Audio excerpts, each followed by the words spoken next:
Thank you so much, Bung Adrian, for giving me the opportunity about analyzing and maybe put some more emphasis on what might be happening in future prospect, if you like, on the maritime context in the Asia Pacific or in the Pacific, or particularly in South China Sea and the Taiwan Strait.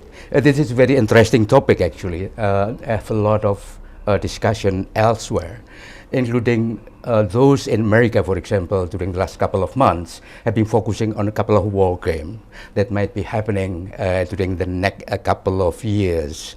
Well, I have some reservation and note about that kind of thing. But to achieve this one, just let me give you a more elaborative perspective, including some point of view that I would like to elaborate. First is what had actually developed during 2012 until 2017. This is very important because that was the first 5 years of President Xi Jinping in China ascendancy in politics. He was elected as Politburo leader in 2012 and becoming president in 2013 and so on. And during that particular time, there was a lot of development, including when the Philippine side actually filing about South China Sea issues at the International Court of Justice Tribunal in The Hague. And also I would like to discuss what had happened during 2018, more or less that was the beginning of trade war between the United States and China, until sometime in 2022 and 2023. And it is these two very important sequences on politics that eventually portray what kind of maritime strategy actually the Chinese actually have. I will discuss this one on the third part of my discussion, that China actually have some option other than getting a trap on the Thucydides trap. They have a lot of option actually to avoid war. Hegemonic war, total war, accident, and so on and so forth, and may opt something like a middle way in terms of accidental or non-intentional war between parties, of course, in the Pacific region or even Asia Pacific region. And finally, I would also discuss about the risk and vulnerability, what the region and global politics may entail. I don't know if I have enough time actually to discuss about what ASEAN can be doing some way along the line. Let me discuss my first point, which is basically development in China between 2012 until 2017 or 2018. That was actually, Bung ASEAN, the very first 5 years period of President Xi Jinping in the China's leadership. As I mentioned before, he is responding to a lot of initiative by the West, including initiative by the Philippines to file about 9-dash line, illegality of the 9-dash line claimed by China in the Hague Tribunal 2012. As we understand it, of course, the Chinese focusing on the economic diplomacy, beginning on the Belt Road Initiative in 2015, 2017 with the Digital Silk Road and so on and so forth. And unfortunately, depending on your perspective actually are, and the Chinese is not quite active on building outward-looking defense capability, except, the exception is very important, two issues. One is consolidating domestic resources, including on nationalization or internationalization of some provincial law, in Hainan especially, to become a Chinese law, that basically on the fisheries issues. And secondly is on the building up of institutional structure of defense, which is basically strengthening the Southern Command in Nanjing. And third is consolidating the law enforcement agency, what we know we have in somewhere along the road as a China's Coast Guard in 2013.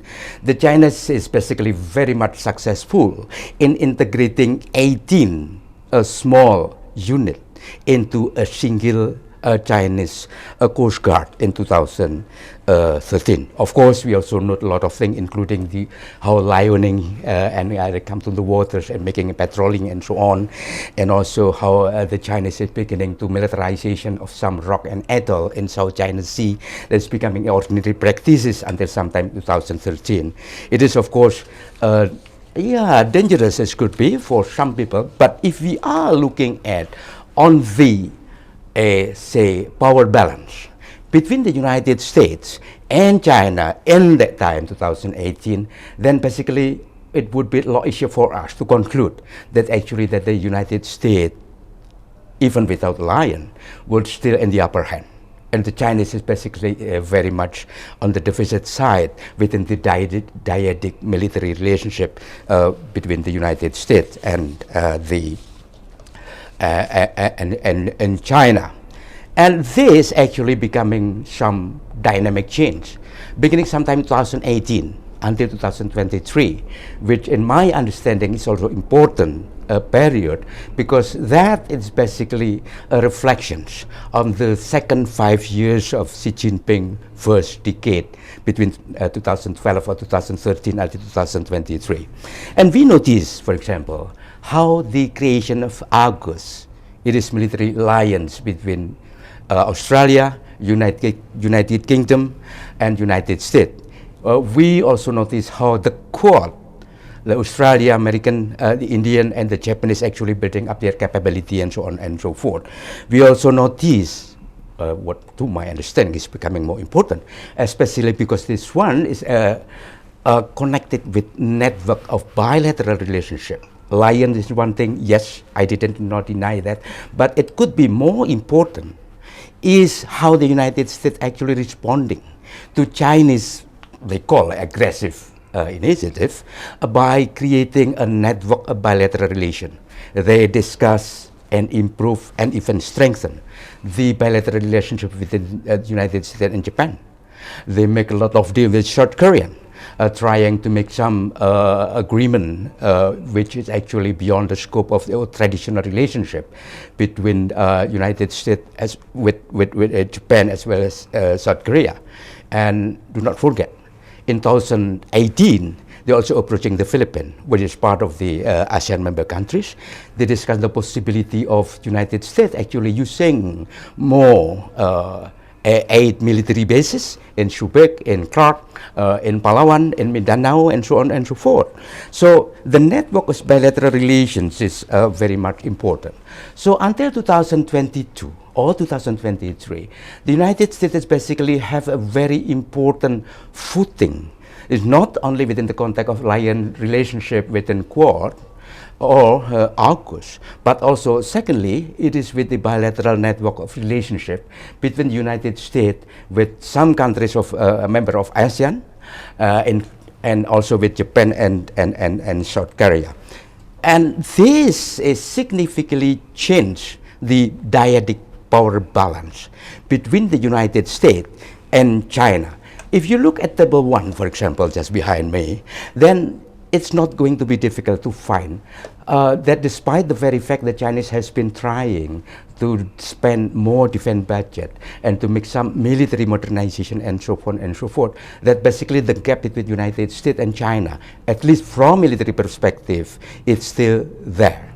When you are looking at on the important maritime component, the gap is even higher. For example, the strength of the Chinese missile submarine, and 2, technological and maintenance issues, and 3rd is about sea capability, sea control and sea denial capability, and 5th is about the cyber capability. Just look at the table that's available here. It is not very difficult actually to see how actually the Chinese actually lag far behind in comparison to the United States, let alone if we consider the alliance relationship within the United States with AUKUS or with Quad, or even bilateral network of relationship with Japan, South Korea, the Philippines, or even some other countries. Nevertheless, if you are looking at all this within one spectrum, there is a very important phenomena that we cannot leave out. Just look at the table Bung Adrian, that show actually that the Chinese actually is still facing a very serious issues, especially on the submarine issues and technological and maintenance, on the sea denial and sea control capability. But the Chinese has very little or small gap only if we are considering what so-called a cyber security capability. So this is actually the choice left for the Chinese, at least during the next 5 years. Let me put it this in a more elaborative way. One is that the Chinese, it seems to me at least, is trying to self-restrain itself. It was published somewhere in Weibo Journal in 2013 about the Chinese direction of strategy that it would achieve during the next 50 years. Again, this one is period between 2013 until 2060 or something. But it's basically the Chinese would prioritize on the issues of first Taiwan Strait. Secondly, is on South China Sea. On South China Sea, basically sometime along the road, 2025 until 2029. And then after that, 2039 until 2034 is then on Xinjiang and Uyghur. And then 2034 until 2039 is basically on Inner Mongolia. And 2045 to 2049 is maybe the Chinese is likely to reclaim the territory they lost to the Russian during Usuri conflict in 1960s. Well, of course, this one is academic writing, but it is interesting to see that this writing have a very endorsement of the military leadership in China and circulated elsewhere.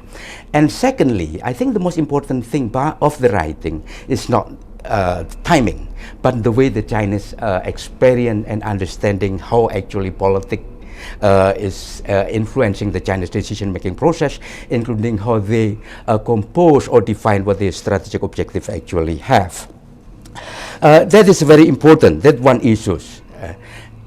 So when I discussed earlier that Chinese actually until today have a relatively small margin in cyber capability, that is basically would be sufficient enough to achieve Chinese political objective, but not to win over in a hegemonic or war against the United States.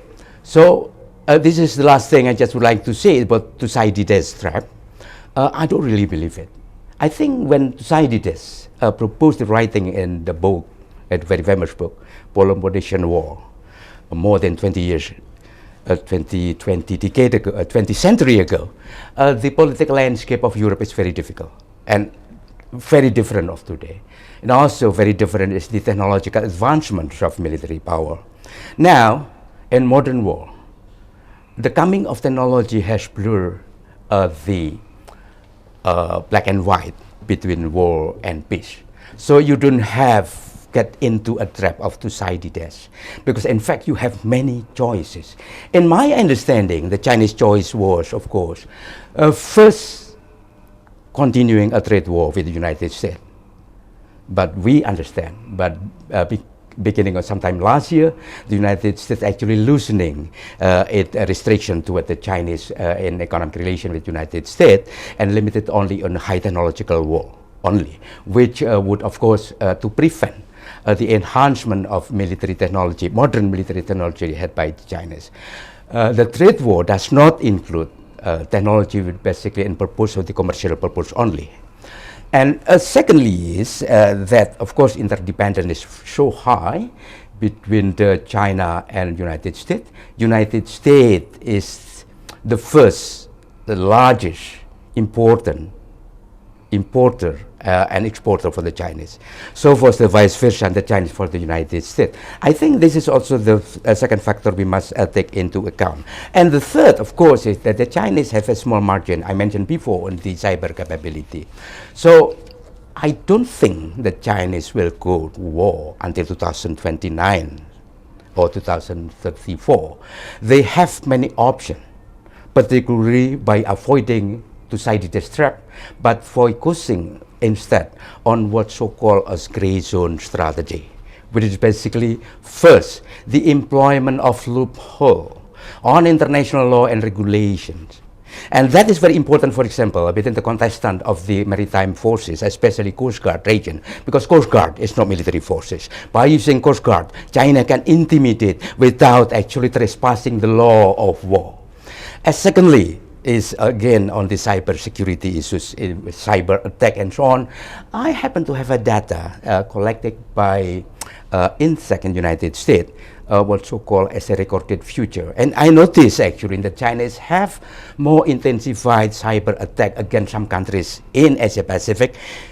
Even during the last 9 months and during the year 2022, I gathered that the Chinese has exercised 180 cyber attack to Vietnam, 160 cyber attack to Malaysia, and 120 cyber attack to Indonesia. That is normal during the gray zone strategy. What's abnormal is that the Chinese, as a matter of fact, also attacked Port Sihanouk field. And we understand that Cambodia, where the Port Sihanouk field is actually there, is actually the friend of China, the closest relationship that we have among ASEAN member countries to China. So what do you think if China actually depoliticizing cyber, but their intention is more than military objective, but actually focusing on cyber or critical infrastructure issues? So this is a big deal actually what might be happening in the next couple of years. But again, my point is that I don't believe in two-sided war. What I believe is that the Chinese have many options to avoiding the trap of two-sidedness by using a gray zone strategy. Of course, the question is until when? And second question is related, of course, with the whether this kind of phenomena will go long during the next 5 years. Well, I don't know. Because it would be more difficult exceptionally because we have a different understanding on what actually conventional and non-conventional war is all about. And I think the law of war was defined somewhere more than 5 or 7 decades ago. We are not confronted with the situation with a similar end.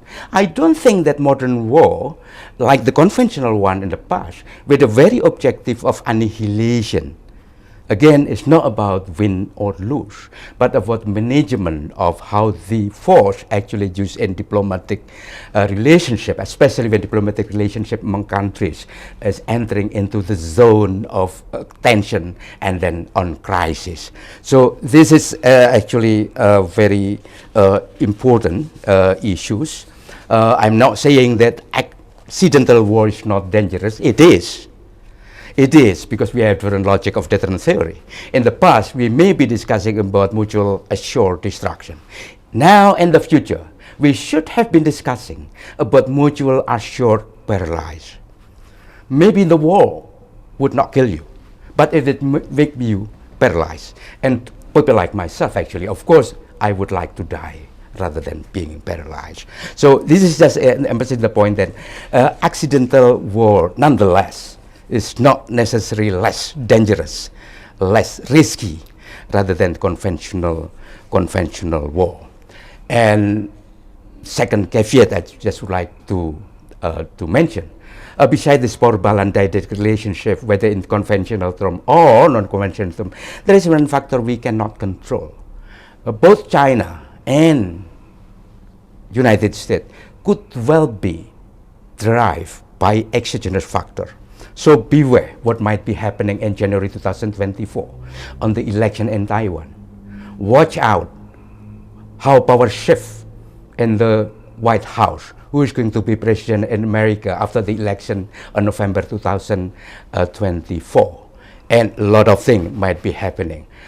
Beware that Xi Jinping now in some difficult problem domestically. You know, actually, how President Xi Jinping sacked their foreign minister and defense minister because of pressure domestically. And can you imagine what people under stress could possibly decide? There would likely be something like the diversionary strategy by Xi Jinping during the next couple of years, or even months, if you like, until sometime in November 2023. So basically, I would like to say a couple of, to conclude, that if the question is about two-sidedness trap and about hegemonic war between the United States and China, My answer is no. What might be happening is about the alternative of it, continuing trade war, the use of green zone capability, which is basically related with cyber war and modern technology and so on and so forth, with a very limited political objective, because you cannot win the war by cyber weapon, actually. So, but this is actually very disturbing as well. And the third, of course, I just would like to emphasize that the danger and the risk of non-intentional or accidental war is not less damaging rather than the conventional one. So this is we are going to respond. I don't know how to respond it. As I know it, ASEAN is not really have the capability to respond this kind of thing. We know actually how the Philippines is getting annoyed why Code of Conduct of China Sea is not yet actually effective or even ratified or even agreed among ASEAN and China. So a couple of weeks ago, I think President Bongbong Marcos also proposed that Chinese and the Philippines would engage in a discussion about separate Code of Conduct. Which is, of course, not many people actually discuss that one, but this is the great sign that ASEAN as an umbrella who claim about ASEAN centrality and cohesion is not quite successful in proposing zero draft related with Code of Conduct of South China Sea as manifested in the Philippine claim. As far as I know, the Vietnamese maybe follow the suit, and that creates a lot of issues. So for us during the next couple of years, next year would be Laos as ASEAN chairman, and the next one after Laos would be Malaysia, after that would be Myanmar possibly, if not would be the Philippines, Singapore and Thailand. These countries all is basically a conservative and within the scope with a very good relationship with the United States, meaning that they may not be able to accommodate the interest of China. So this is my last point, that during the next 5 years, it is very important actually to everybody here, any government in Southeast Asia, even the Pacific, to take consideration on how we should respond to ASEAN initiative and to what extent we should accommodate or refuse, if you like, about what proposal that the United States might be.